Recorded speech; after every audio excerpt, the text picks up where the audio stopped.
বিসমিল্লাহ। Hello everyone, আসসালামু আলাইকুম। আজকে আমি তেলাপিয়া মাছ দিয়ে মিষ্টি কুমড়ার শাক দিয়ে রান্না করব। আমি মাছটাকে পিস পিস করে কেটে নিয়ে ভালো করে পরিষ্কার করে নিলাম।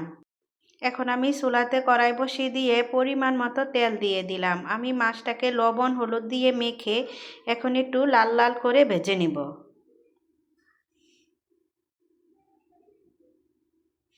আমার মাছটা এক পিঠ ভাজা হয়ে গেছে, দেখেন আমি আর এক পিঠ উল্টাইয়া দিলাম।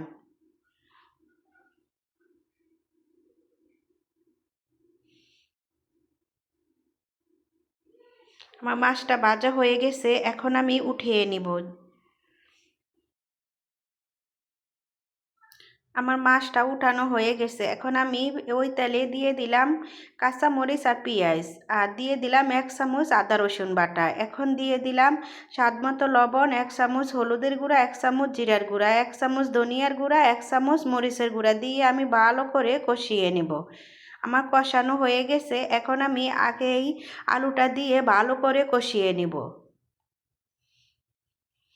দেখেন আমার আলুটা কষানো হয়ে গেছে, এখন আমি মিষ্টি কুমড়ার শাকটা দিয়ে দিলাম। এইভাবে শাক দিয়ে আলু দিয়ে মাছ দিয়ে রান্না করলে অনেক টেস্ট হয়, অনেক মজা হয়। শীতকালে তো সব কিছুতেই ভালো লাগে রান্না করলে। আমি এখন শাকটা ভালো করে কষিয়ে নেব।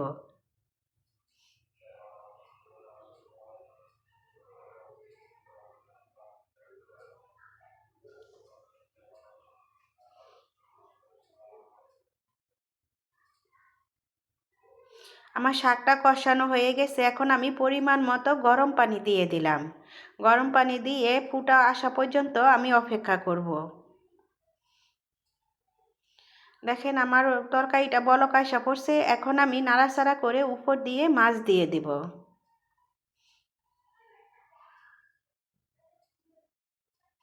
এইভাবে শীতকালে তরকারি রান্না করলে ঝোল ঝোল অনেক মজা হয়। তো ভাত 2 প্লেট খাওয়া যায় এভাবে শাক দিয়ে মাছ দিয়ে রান্না করলে।